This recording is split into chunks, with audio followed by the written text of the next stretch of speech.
দাদা ক্লাস ঘর ভরা গল্পের ঝড়, পড়াশোনা দারুণ পরপর, চোরা স্রোতে ওয়েলকাম টু দাদার ক্লাস ঘর।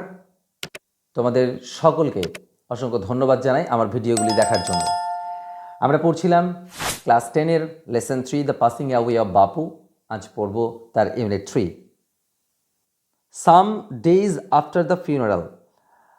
ঠিক সেই সমাধির কিছুদিন পরে আ স্পেশাল ট্রেন, একটা বিশেষ ট্রেন টুক গান্ধীজিজ অ্যাশেস টু এলাহাবাদ। গান্ধীজির সেই ছাই, অর্থাৎ আমরা জানি যে হিন্দু ধর্মে আছে মৃত্যুর পরে বডিটাকে পোড়ানো হয় এবং পোড়ানোর পর সেই ছাইটা কিন্তু গঙ্গা নদীতে ভাসিয়ে দেওয়া হয়।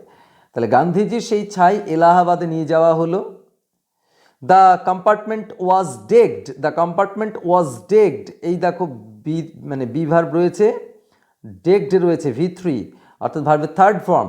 তার মানে এটা কিন্তু প্যাসিভ ভয়েস এবং এটা পাস্ট ইনডিফিনাইটে প্যাসিভ ভয়েস।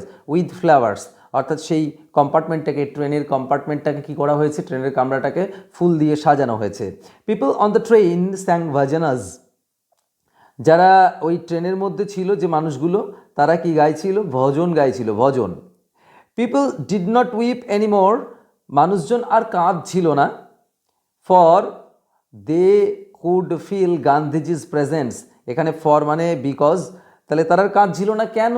তার কারণ হচ্ছে দে কুড ফিল, তারা অনুভব করতে পারছিল গান্ধীজিজ প্রেজেন্স, গান্ধীজির উপস্থিতি। Amid the flowers and the songs, সেই ফুল এবং সেই গান, সেই গানের মধ্যে, সেই ফুলের মধ্যে গান্ধীজির উপস্থিতি কিন্তু তারা উপলব্ধি করতে পারছিল। অ্যাট এভরি স্টেশন, প্রত্যেকটা স্টেশনে সরোফুল ক্রাউড ফিল্ড দ্য প্ল্যাটফর্ম। প্রত্যেকটা যে স্টেশনটা, যে স্টেশন দিয়ে যাচ্ছিল ট্রেনটা, সেই স্টেশনে সমস্ত দুঃখ মাখা যে মানুষগুলো, দুঃখী যে মানুষের ভিড়, সেই ভিড়ে প্ল্যাটফর্মটা ঠাসা ছিল। অ্যামিড সং অ্যান্ড প্রেয়ার, সেই গান এবং প্রার্থনার মধ্যে দ্য ট্রেন রিচড এলাহাবাদ, ট্রেনটা পৌঁছে গেল এলাহাবাদে। The ashes were immersed in the Ganges. Immersed মানে ভাসিয়ে দেওয়া হলো, হ্যাঁ, বিসর্জন দেওয়া হলো। ইমার্স অ্যাকচুয়ালি ভালো বাংলা হচ্ছে বিসর্জন দিয়ে দেওয়া। বিসর্জন দেওয়া হলো কোথায়? ইন দ্য গ্যাঞ্জেস, অর্থাৎ গঙ্গা নদীতে। ওয়ার, যেখানে a huge crowd had gathered at the bank, একটা ভীষণ ভিড় কিন্তু করেছিল সেই নদীর তীরে। আফটারওয়ার্ডস, পরবর্তীতে, we all went back to Delhi, আমরা সবাই দিল্লিতে ফিরে এসেছিলাম। ব্যাক ইন দিল্লি, দিল্লিতে ফিরে এসে আই ফেল্ট অ্যাট সি। এই যে ফেল্ট অ্যাট সি না, এগুলো হচ্ছে ওয়ান টাইপ অফ এডিয়ামস। তাহলে আই ফেল্ট অ্যাট সি মানে আমি ভীষণ দুঃখ অনুভব করেছিলাম। I had not directly worked with Gandhiji, আমি গান্ধীজির সাথে সরাসরি কখনো হাঁটিনি। গান টু প্রিজন, কখনো আমি প্রিজনে যাইনি, অর্থাৎ জেলে যাইনি।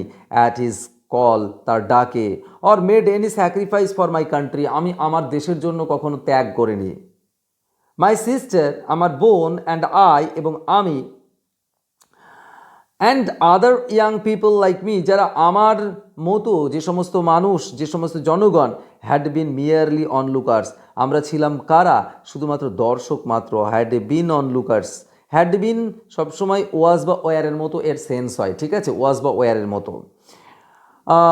But still I felt at sea, কিন্তু তবুও আমি কোনোদিন হাঁটিনি তার সাথে, কোথাও যাইনি তার ডাকে, তার সাথে জেলখানায় যাইনি, কিন্তু তবুও আই ফেল্ট অ্যাট সি, আমার ভিতরে কষ্ট হচ্ছিল, দুঃখ হচ্ছিল। I felt I had grown up within a magic circle, আমি অনুভব করলাম যেন আমি বেড়ে উঠেছিলাম কি একটা ম্যাজিক, একটা জাদু বলয়ের মধ্যে, অর্থাৎ আমার চারিপাশে যেন একটা জাদু বলয় ছিল, এইটা যেন অনুভব করছিলাম বারবার। উইথ বাপুস পাসিং অ্যাওয়ে, বাপুর মৃত্যুর পর I felt the magic circle had vanished, আমি অনুভব করলাম যে সেই জাদুর যে সার্কেলটা, বলয়টা, সেটা যেন কোথায় হারিয়ে গেল, ভ্যানিশ হয়ে গেল। লিভিং মি আনপ্রোটেক্টেড, আমাকে অসংরক্ষিত রেখে সেই জাদু বলয়টা যেন কোথায় হারিয়ে গেল। উইথ অ্যান এফর্ট, একটু প্রচেষ্টা করে, আই রাউজড মাই সেলফ, আমি উঠলাম।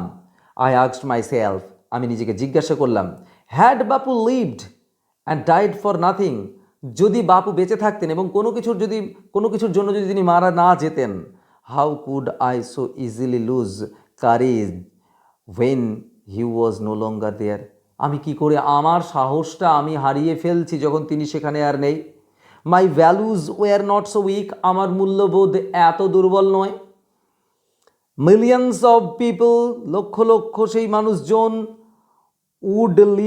Would have been ordinary folk, তারা সাধারণ মানুষ, বাট ফর বাপু, সেই বাপুর জায়গায় বাপুর ক্ষেত্রে যারা বাপু ছাড়া বাকি হাজার হাজার মানুষ তারা সবই কিন্তু বাপুর ক্ষেত্রে সব সাধারণ মানুষ।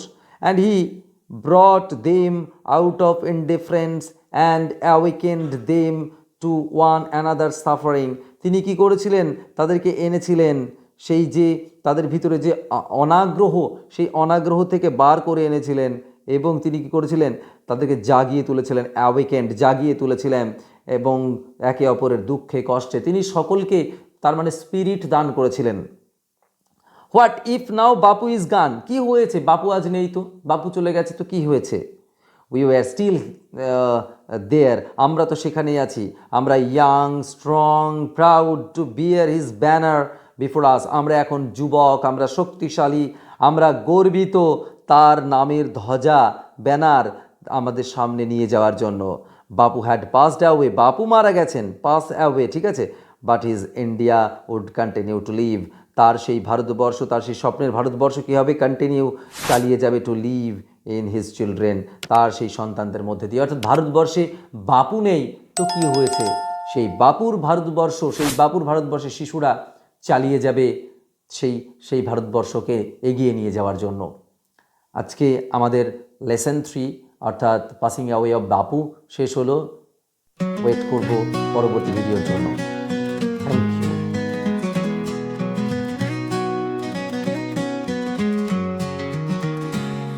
দাদা ক্লাস ঘর ভরা গল্পের ঝড়, পড়াশোনা দারুণ পর